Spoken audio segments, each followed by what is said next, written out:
मुरादाबाद में आयोजित एक निजी कार्यक्रम में पहुंचे स्वामी विज्ञानानंद, जो यंग हिंदू एंटरप्रेन्योर नेटवर्क के संचालक हैं। उन्होंने कई राष्ट्रीय और अंतर्राष्ट्रीय मुद्दों पर खुलकर अपनी राय रखी। स्वामी विद्यानानंद ने अमेरिका द्वारा लगाए गए टैरिफ को लेकर तंज कसते हुए कहा कि भारत की एक मजबूती से डटे रहने के कारण ही अमेरिका को घुटने पर आना पड़ा है। उन्होंने कहा कि अगर बांग्लादेश और पाकिस्तान पर लगाए गए टैरिफ की तुलना भारत से की जाए तो साफ अंतर दिखाई देता है। भारत को 29 देशों की यूरोपीय यूनियन के बाजार का समर्थन मिला है, जो दुनिया की दूसरी सबसे बड़ी अर्थव्यवस्था है। इसी समर्थन से भारत की अर्थव्यवस्था और अधिक मजबूत होगी। बांग्लादेश में हिंदुओं पर हो रहे हमले को लेकर स्वामी विद्यानंद ने कहा कि फिलहाल वहां राजनीतिक उथल पुथल का दौर चल रहा है और 1-2 महीने में चुनाव होने हैं।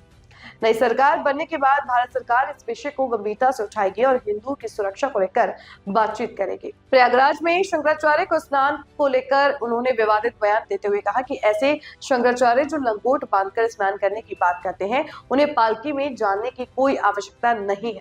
उन्होंने कहा कि इस तरह के आचरण से कुछ लोग स्वयं अपने पद की गरिमा को कम कर रहे हैं। उत्तर प्रदेश में मुस्लिम आबादी बढ़ने और डेमोग्राफी बदलने के सवाल पर स्वामी विज्ञानानंद ने कहा कि देश में यह स्थिति देखने को मिल रही है। उन्होंने दावा किया कि केरल में मुस्लिम आबादी सबसे तेजी से बढ़ रही है। उन्होंने 1901 से 1975 और 1975 से अब तक के आंकड़ों की तुलना करने की बात कही और कहा कि इससे स्थिति स्पष्ट हो जाती है। साथ ही उन्होंने हिंदू समुदाय से कम 3 बच्चे पैदा करने की अपील भी की है।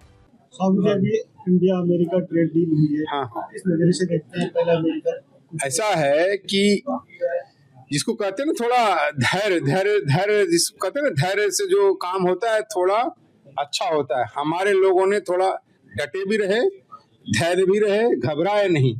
तो जानते हो हमें एक ट्रेड डील अभी 26 जनवरी के बाद 27-28 को यूरोपियन यूनियन जो दूसरी सबसे बड़ा इकोनॉमिक ग्रुप है, 27 देश एक साथ के साथ हमने ट्रेड डील FTA के फ्री ट्रेड एग्रीमेंट किया। तो उससे हमें बहुत बड़ा लेवरेज मिलने वाला मार्केट का। और दूसरा बात है कि उसके जब वो हुआ तो ट्रम्प को भी पता चला गया, अमेरिकन एडमिनिस्ट्रेशन को भी पता चला गया हम लोग झुकने वाले नहीं हैं। और क्या लाभ हुआ जानते हो? चाइना के ऊपर 34% का टैरिफ है और हमारे आसपास पड़ोसी जो देश हैं, बांग्लादेश जो उछल कूद कर रहे थे, पाकिस्तान है, उनको 19 से 20%, हमें उससे कम टैरिफ मिला। तो थोड़ा हमने रजिस्ट किया, ताकत दिखाया, डटे रहे धैर्य, तो उसका फल हमें मीठा मिलने वाला है। तो अब हमारे दोस्त जो सबसे बड़ा मार्केट है जिसकी मैं अभी चर्चा कर रहा था, मार्केट एक्सेस, तो हम इन 2 सबसे बड़े मार्केट एक्सेस के प्रति हमारे बिजनेसमैन को एक्सेस मिला है। हमारी अर्थव्यवस्था को तेजी से आगे बढ़ाने में जिसको कैटलिस्ट, जिसको प्रेरक के रूप में काम करेगा। देश में तो एक अलग तरह का नैरेटिव सेट किया जा रहा है, 18% वाली एक अलग तरह का नैरेटिव सेट किया जा रहा है कि सरकार झुक गई है और कहीं ना कहीं भारत झुका हुआ है। ऐसा है, ये सरकारें ये तो सबको दिखाई देगी ना। अभी इसमें केवल नैरेटिव क्या होता है भाई? नैरेटिव जो फेक चीज है उसको एस्टेब्लिश करना नैरेटिव कहते हैं। आज की दुनिया में हर चीज तो सामने है ना। आप 2-4 कोई चिल्लाते रहेगा झुक गया उससे नहीं होगा, तो सामने डेटा है ना भाई। जो लोग उनके फेवर नेशन थे उनसे हमें अच्छा रेट पर मिला, तो हमारे फायदे की चीज है। इसलिए उनके 2-4 लोगों को चिल्लाने से नैरेटिव एस्टेब्लिश नहीं होगा। आप विश्व में हिंदुओं को एक करने का काम है। हाँ, बांग्लादेश के जो हालात है वो भी आपके सामने है। हाँ, तो वहाँ पे क्या बढ़ रही है? ऐसा है कि देखो बांग्लादेश में अभी डिस्टर्ब सिचुएशन है, उथल पुथल है ना। अभी वहाँ इलेक्शन होने वाला है, क्योंकि जब तक वहाँ निश्चित रूप से सरकार नहीं होगी तो कुछ काम नहीं होगा। वो लॉलेस का थोड़ा असर है।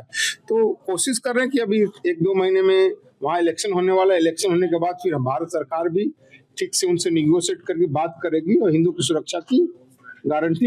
आपने भी वहाँ पे बातचीतें करी होंगी, तो क्या मंजर ऐसा है? मैं जो बात किया हूँ मैं आपके सामने टीवी पर बता नहीं सकता।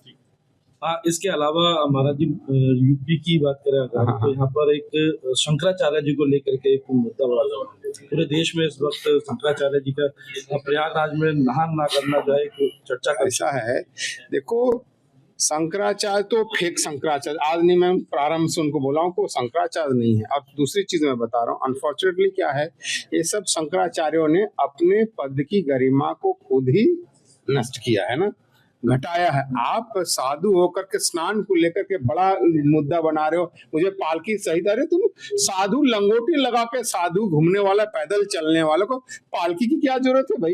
ये व्यर्थ का मिथ्या ईगो है ना। जी शंकराचार्य की परंपरा के पालन करने वाले जो कहते हैं हाँ करतल भिक्षा तरतल वासा, उसको पालकी से स्नान करने, ये सब मिथ्या चीज है। और आप लोगों को मैं बात करना चाहता हूँ, इन सब चीजों को भी आप उनको बहुत ज्यादा हमें प्रमोट नहीं करना। मेरा सिर्फ जो बढ़ती जनसंख्या है उसको लेकर के कहा जा रहा है कि डेमोग्राफी चेंज करने की बात करें, आपको क्या लगता है कि ऐसा है कि नहीं, ऐसा एक पर्टिकुलर कम्युनिटी है, एक विशेष वर्ग है, और मैं सीधे सीधे बता रहा हूँ, मुस्लिम वर्ग है, जिनका अभी भी भारत में फर्टिलिटी रेट भारत अन्य जो हिंदू समाज से बहुत ही ज्यादा है।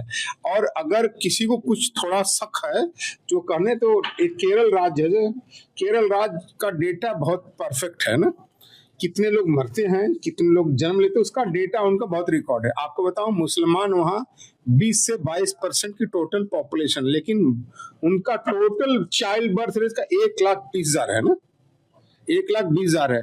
हिंदू लगभग 50% उसका 1 लाख है। तो आप देख रहे हैं कि 20-22% के कितने बच्चे पैदा हो रहे हैं, 50% के कितने बच्चे पैदा हो रहे हैं। तो एक वर्ग कर रहा है, आज से नहीं कर रहा है। मैं आपको बताऊं, डेटा आप चले जाइए, ये सब अवेलेबल है। 1975 तक, यानी 1901 से लेकर के 1975 तक दुनिया में, और खासकर भारत में, मुस्लिम और हिंदू पॉपुलेशन ग्रोथ रेट समान था, ज्यादा अंतर नहीं था।